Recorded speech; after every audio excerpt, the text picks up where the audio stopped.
Bienvenue sur la chaîne Asuka Résumé. Yuri et Tsukasa discutent des sentiments de Yuri pour sa nouvelle servante Lilith, et bien que Yuri ait du mal à expliquer comment il se sent, Tsukasa aime sa romance naissante. Elle est déterminée à les rapprocher et demande à Yuri ce qu'il sait de sa femme de chambre. Yuri trouve Lilith suspecte avec ses yeux violets, son apparition soudaine au manoir et son habileté à cuisiner et à nettoyer. Tsukasa ne peut presque pas se contenir quand Yuri déclare qu'il ne peut pas arrêter de penser à Lilith et qu'il ne veut jamais qu'elle la quitte de son côté. Yuri se demande s'il est gravement malade. Tsukasa lui dit qu'il est définitivement malade et que la maladie est l'amour.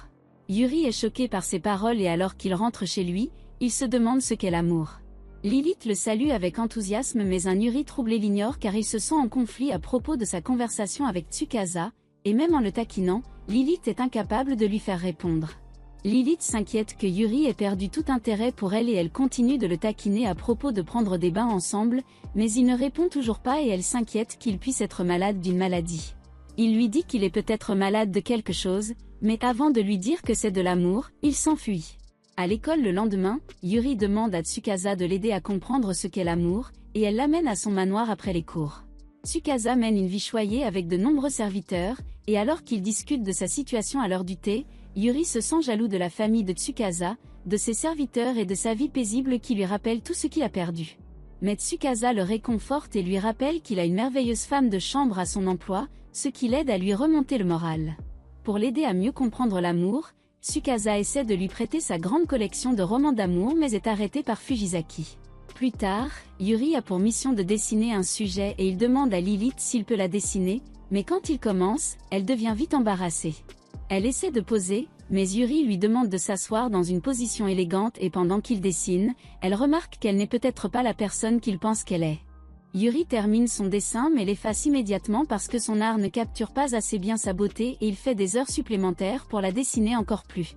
Après plusieurs heures, Lilith emmène Yuri fatigué au lit. Elle lui offre des couvre-chefs et de la musique pour l'aider à dormir, mais il lui demande si elle peut rester avec lui, ce à quoi elle accepte à contre-séhur. Alors que Yuri s'est pris d'affection pour Lilith, il est blessé qu'elle lui cache tant de secrets. Et en réponse Lilith lui chante une berceuse avec la même mélodie que sa mère chantait pour lui. Yuri se réveille le lendemain matin rafraîchi mais se souvient peu de la nuit précédente. Il continue à travailler sur son dessin, ce qui l'aide à gagner le concours de son école.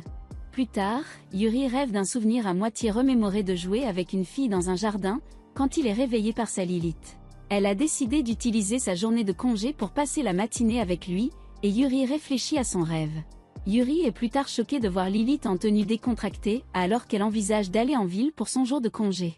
Elle passe son temps à marcher et à déguster des pâtisseries. Cependant, elle ne peut s'empêcher de s'inquiéter pour Yuri, et elle rencontre Fujisaki dans un café. Fujisaki lui dit de se détendre, et Lilith se demande si le majordome s'inquiète pour Tsukasa pendant son absence. Fujisaki ne s'inquiète pas pour Tsukasa. Et Lilith se demande si c'est à cause des années de lien que le majordome partage avec son maître, et Lilith s'inquiète de sa relation avec Yuri. Lilith est surprise que Fujisaki soit devenu majordome, et cette rencontre avec Tsukasa a dû la changer car elle était délinquante au lycée. Fujisaki conseille à Lilith que si elle veut approfondir son lien avec Yuri, elle devra lui révéler ses secrets. Mais Fujisaki encourage et dit qu'elle est déjà devenue une personne plus ouverte par rapport au lycée. Fujisaki est convoqué et s'en va, Yuri les regardant avec méfiance. Yuri a traqué Lilith tout au long de sa journée et au café parce qu'il était inquiet, et pendant qu'il était au café, il entend une berceuse qui le choque. Ce soir-là, Yuri confronte Lilith à propos de sa conversation avec Fujisaki, et qu'il a entendu qu'elle avait quelque chose d'important à partager. Yuri se sent blessé que Lilith lui cache des secrets, comme le fait qu'ils se soient rencontrés dans le passé. Comme lorsque Yuri a entendu la berceuse, il a commencé à se souvenir des souvenirs à moitié rappelés d'une fille aux yeux violets qui avait été amenée au manoir. Lilith révèle qu'elle voulait garder ses secrets car elle sentait qu'il avait tout oublié d'elle, et Yuri promet qu'il fera tout ce qu'il peut pour s'en souvenir. Le lendemain, Lilith trouve Yuri dans le jardin en train de regarder les différentes fleurs dans le but de se souvenir de ses souvenirs d'elle. Lilith, qui se souvient bien de ce jour dans leur passé, devient embarrassée. Tsukasa sent que Yuri est de bonne humeur, alors que lui et Lilith ont commencé à s'ouvrir l'un à l'autre. Il lui dit qu'ils ont déjà couché ensemble, et Tsukasa le comprend mal. Cependant, Tsukasa se rend vite compte que Yuri ne semble toujours pas se rendre compte qu'il est amoureux et elle l'encourage à s'ouvrir sur ses sentiments. Yuri rentre immédiatement chez lui avec une compréhension croissante de ses propres sentiments et du fait que ses soupçons à l'égard de Lilith pourraient en fait être de l'amour. Il arrive à la maison et avoue à Lilith qu'il aime ses yeux, son chant et tout ce qui la concerne. Elle est choquée mais ils sont interrompus par une autre femme de chambre nommée Natsume qui l'appelle une traîtresse. Natsume est arrivée pour enfin ramener Lilith dans son manoir. Lilith présente Natsume en tant qu'ancienne collègue et camarade de classe. Lilith dit à Natsume qu'elle avait déjà refusé par écrit de revenir, mais Natsume déclare avec colère qu'elle ne reçoit aucun salaire, que le manoir est un dépotoir et que son maître n'est qu'un enfant et que cette situation ne peut pas continuer. Yuri, qui vient de se rendre compte de ses sentiments, essaie d'argumenter contre Natsume mais il reconnaît que sa situation financière est très mauvaise. Lilith intervient, déclarant que peu importe le nombre de lettres envoyées, elle ne reviendra pas. Natsume refuse de laisser partir Lilith et elle refuse de croire que Lilith choisit Yuri pour elle, alors elle décide de tester les capacités de Yuri en tant que maître. Natsume teste l'intelligence de Yuri mais bien que Yuri échoue à sa question, Natsume échoue également à sa propre question. Elle teste ensuite ses connaissances financières et il reconnaît que même s'il est pauvre en ce moment, il travaillera dur pour économiser pour subvenir à ses besoins et à ceux de Lilith. Natsume échoue aussi parce qu'elle est aussi fauchée. Dans sa colère, elle renverse une lampe et Yuri craint d'être blessé par du verre égaré, et Natsume embarrassée a l'impression que c'est un tour et que Yuri utilise la gentillesse comme une arme contre elle et Lilith. Elle essaie à nouveau de persuader Lilith de partir, mais Lilith fait appel à leur amitié en tant qu'ancien camarade de classe pour respecter ses choix et Natsume accepte à contre-séure. Yuri se souvient des paroles de Tsukasa sur l'amour et il demande à Natsume si elle est amoureuse de Lilith. Elle le nie, mais après qu'il ait déclaré qu'il aime beaucoup Lilith, elle admet qu'elle aime aussi Lilith et c'est pourquoi elle a fait tout ce chemin et essaie si fort de la faire revenir. Lilith s'excuse auprès de Natsume de lui avoir causé tant d'inquiétude, mais elle ne reviendra toujours pas. Natsume décide de passer quelques jours au manoir pour observer comment Yuri traite Lilith, par exemple pour voir combien de tâches elle doit faire pour s'occuper du manoir toute seule. Natsume voit que Lilith travaille beaucoup toute seule pour garder le manoir propre et entretenu et elle s'inquiète que Lilith ne se repose pas assez. Quand Yuri arrive après l'école, elle est choquée de voir à quel point ils se traitent amicalement et elle commence à avoir des doutes sur le retour de Lilith, car elle semble heureuse au manoir de Yuri. Au dîner, Yuri se demande si Natsume est réellement une femme de chambre parce qu'elle ne semble pas être le genre de personne qui fait des tâches de femme de chambre. Elle essaie de faire ses preuves mais échoue à chaque tâche et jette accidentellement de l'eau sur elle-même et Lilith. Lilith révèle que Natsume est vraiment une femme de chambre mais elle était très maladroite alors les deux devaient souvent s'entraider. Alors qu'il nettoie, Lilith remercie Natsume d'être venue car c'était une bonne distraction pour Lilith après les aveux inattendus de Yuri. Natsume lui dit que Lilith est la plus heureuse qu'elle ait jamais vue, et puisque Lilith est heureuse, elle est aussi heureuse.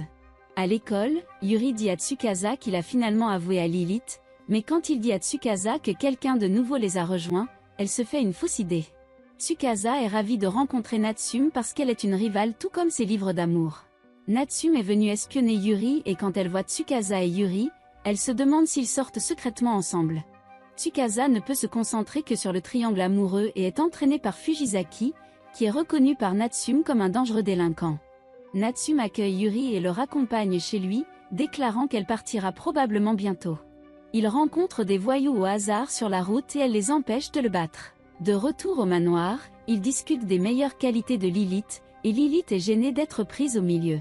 Ils décident de planifier une fête de Noël surprise pour Lilith car c'est proche des vacances, et Yuri préparera le manoir pendant que Natsume la distrait en l'emmenant en ville. Yuri dit à Tsukasa le plan et Tsukasa va trop loin avec trop d'idées romantiques. Au lieu de cela, Yuri demande son aide pour la fête proprement dite. Le jour de la fête, Lilith s'inquiète de laisser Yuri seul, mais accepte d'aller en ville avec Natsume. Après le départ des femmes de chambre, Tsukasa et Fujisaki viennent aider à décorer le manoir et à préparer la nourriture pour la fête. Yuri a l'impression que Tsukasa a vraiment de la chance d'avoir un majordome comme Fujisaki, alors qu'il surveille leur relation étroite. Pendant ce temps en ville, Natsume essaie de distraire Lilith mais elle finit par se blesser. Ils se rétablissent dans un parc et Natsume essaie de se confesser à Lilith mais est interrompue lorsque Lilith la remercie pour la journée, car cela l'aide à se remonter le moral pour les vacances. Ils passent un bon moment en ville et Natsume donne un stylo à Lilith pour un cadeau de Noël, car elle rentrera bientôt chez elle et elle aimerait que Lilith lui écrive. Natsume est choquée de voir à quel point le manoir est décoré et elle court après Lilith, mais est surprise par elle-même. Yuri ne pouvait pas garder un secret de Lilith, alors la fête surprise a fini par être une surprise pour Natsume. Ils célèbrent Noël jusqu'à ce que Tsukasa et Natsume s'endorment, Yuri laissant un mot à Natsume pour la remercier d'avoir passé du temps avec eux pendant les vacances. Après que le manoir ait été nettoyé après les vacances, Natsume et Yuri reviennent d'une virée shopping, et Natsume remercie Yuri de l'avoir aidé à devenir plus ouverte avec ses sentiments. Bien qu'elle nie toujours qu'elle aime Lilith. Pendant ce temps, Lilith répond un jour à la porte pour voir son ancien maître. Il est venu voir Natsume et voir comment va Lilith.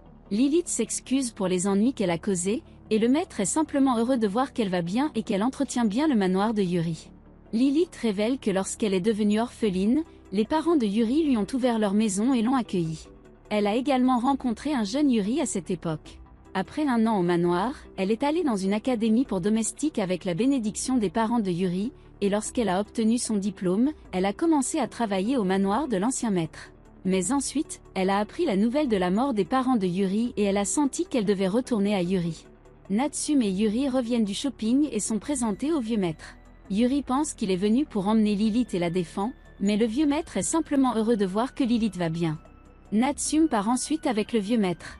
Au dîner, Lilith et Yuri sentent que le manoir est devenu beaucoup plus calme car la présence de Natsume leur manque à tous les deux. Ils décident d'aller en ville le lendemain pour se remonter le moral, et Yuri adore la tenue décontractée de Lilith. Ils sont repérés par Fujisaki et Tsukasa veut les traquer mais est arrêté par le majordome, qui dit qu'il devrait leur donner l'espace qu'ils méritent. Après avoir passé du temps dans un café, Lilith et Yuri vont visiter les tombes des parents de Yuri. Yuri espère que partout où ils vont bien, et quand Lilith est seule, elle promet qu'elle fera de son mieux pour prendre soin de Yuri en leur mémoire. Cette nuit-là, ils profitent des lumières de Noël en ville et Yuri avoue à nouveau à Lilith alors qu'il commence à neiger. Yuri dit à Lilith qu'il ne sait peut-être pas exactement ce qu'est l'amour et ce qu'il ressent pour elle, mais peu importe ce qu'il veut avoir un avenir avec elle. Lilith lui dit qu'elle ne peut pas encore lui donner de réponse, mais qu'elle restera pour toujours à ses côtés quoi qu'il arrive. Et c'est tout pour cette vidéo, assurez-vous de vous abonner si vous l'avez appréciée et je vous verrai dans la prochaine.